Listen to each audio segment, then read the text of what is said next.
আসসালামু আলাইকুম ফ্রেন্ডস।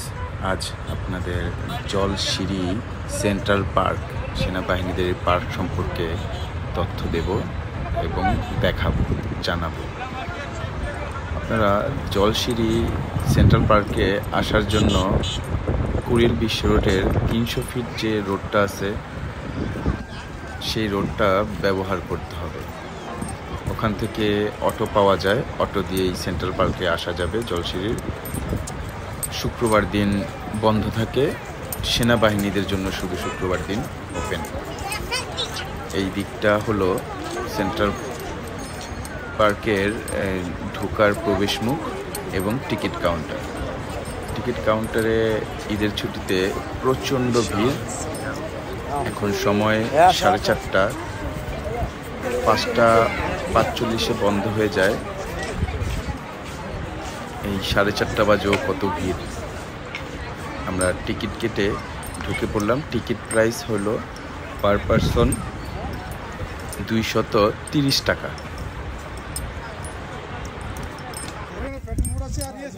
বিশাল বড় মাঠ আর অনেক বড় এরিয়া।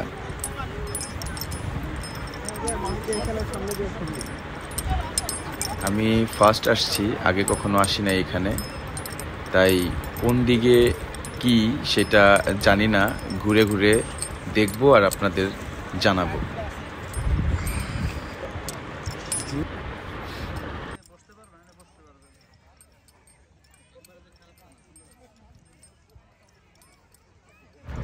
এটার ভিতরে রাইড তেমন নেই, শুধু বোট, প্যাডেল বোট এবং ট্রলার বোট, এই 3টা বোট আছে।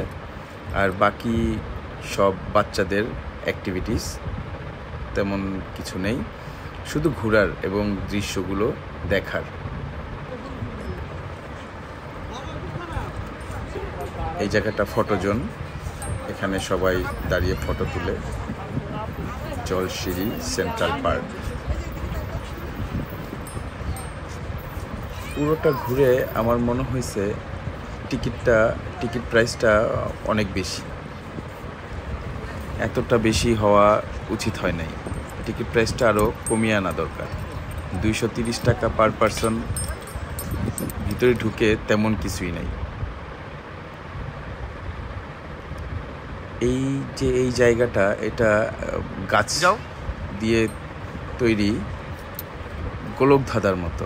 এটার ভিতরে ঢুকলে বের হওয়ার রাস্তা খুঁজে পাওয়া খুবই টাফ। কোন দিক দিয়ে যাব, কোন দিক দিয়ে বের হব, কোনো রাস্তা নেই। এখানে যাও। মাঝখানে একটা লুডুর গুটির মতন, লুডুর কোড, গুটি না কোড, আর কিছু ওয়াচ টাওয়ার আছে এই জায়গাটার ভিতরেই। ওটার উপরে দাঁড়িয়ে ভিউগুলো দেখা যায়। হ্যাঁ, আমিও উঠবো, উঠে আপনাদের ভিউটা দেখাবো। এই তো আমরা আটকে গেছি। আবার ওখান থেকে রিটার্ন এসে অনেক ঘোরাঘুরি করে পেলাম ওয়াচ টাওয়ার। ওয়াচ টাওয়ার থেকে উপর থেকে ভিউটা দেখেন, দেখলে বুঝতে পারবেন যে এটার ভিতরে ঢুকলে আসলেই বের হওয়ার কোনো রাস্তা নেই। রাস্তা আছে কিন্তু রাস্তা পাওয়া খুবই মুশকিল। কিছু কিছু বাচ্চারা তো বলতেছিল যে বমি চলে আসছে। যাক, আমরা অনেক কষ্টে রাস্তা পাইছি, বের হয়ে আসলাম। ওই যে দেখা যাচ্ছে ঝর্ণা, আমরা আসা মাত্রই এই ফোয়ারার ঝর্ণাটা বন্ধ হয়ে গেছে, তাই আপনাদের সেইভাবে ফুটেজটা দেখাতে পারলাম না।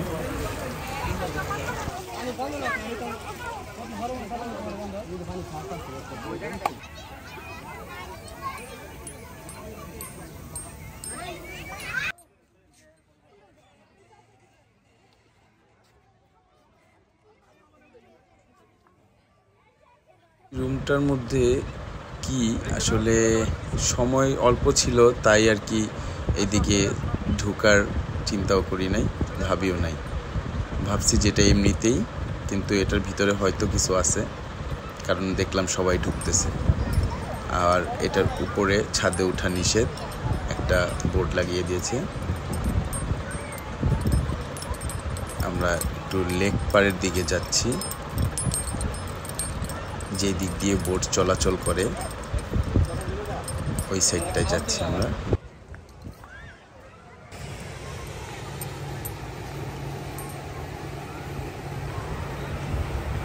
যে দেখুন বোট চলতেছে।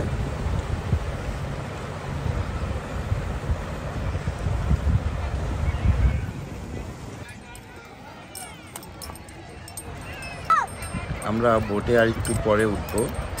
এই বাচ্চাদের কিছু অ্যাক্টিভিটিস আছে, এগুলা এনজয় করবে, রাফিন এনজয় করবে। যাও সিঁড়ি দিয়ে যাও, সিঁড়ি দিয়ে যাও, আপনাদের দেখাবো।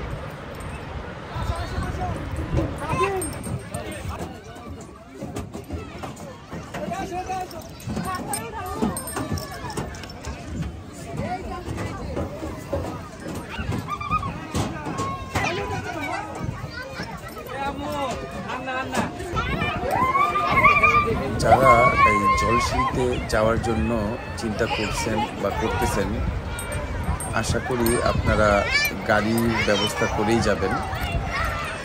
গাড়ির ব্যবস্থা করে বা গাড়ি নিয়ে গেলে আসা যাওয়াটা খুবই সহজ হবে, তা না হলে একটু ভোগান্তি হবে। অনেক ভিতরে 300 ফুটের আপনার ওই এক্সপ্রেস ওয়ে, ওটার থেকে অনেক ভিতরে।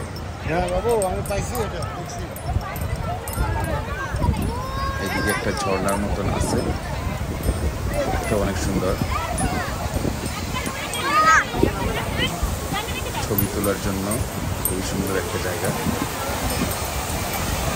আসলে এটার মধ্যে দুপুরবেলা ঢুকলে, 12টার দিকে ঢুকলে সারাদিন সব কিছু ঘুরে ছবি তুলে রিল্যাক্স হয়ে সন্ধ্যা পর্যন্ত ভালোই সময় কেটে যাবে। পুরো এরিয়াটা অনেক বড়। আর এটা হলো ক্যান্টিন। ক্যান্টিনের ভিতরে অনেক মানুষ, নর্মালি মনে হয় এত মানুষ হয় না। খাবার কাউন্টারেও অনেক ভিড়, বিল কাউন্টারে অনেক ভিড়। অনেক ধরনের খাবার পাওয়া যায়, set menu, chowmein, burger, coffee. এটা ক্যাশ কাউন্টার। ক্যাশ কাউন্টার থেকে বিল করে এখানে জমা দিলেই খাবার দিয়ে দেয়। সময় খাবার খাওয়া শেষে যেখানে আমরা বোটের রাইড নেব সেই জায়গাটার উপর থেকে ভিডিও করলাম। খুবই সুন্দর, ফুল গাছগুলো খুব সুন্দর। এই ফুল গাছগুলোর নাম আমার জানা নাই, আপনারা জানলে কমেন্টে বলে দিবেন। নিচে চলে আসছি বোট রাইড করার জন্য। এটা বোট রাইডের বিলবোর্ড। প্যাডেল বোট 100 টাকা, প্যাডেল বোট 50 টাকা, নর্মাল বোট 100 টাকা পার পারসন। আর এই বোট এটা পার পারসন 150 টাকা। এটার মধ্যেও ওঠার জন্য অনেক সিরিয়াল ছিল, তো আমরা কোনো রকম বলে উঠছি। দেখুন ভিউটা আসলে খুব সুন্দর, খুব সুন্দর একটা জায়গা। বিকেলবেলা বেশি ভাল লাগে, সূর্য ডুবতেছে এমন একটা সময়। রাফিন তাকাও।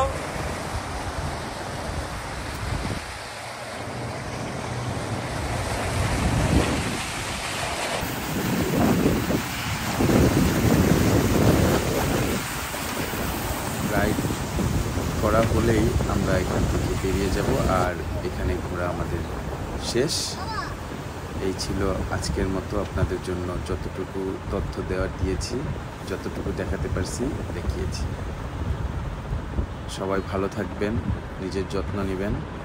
আল্লাহ হাফিজ। Thanks for full watching.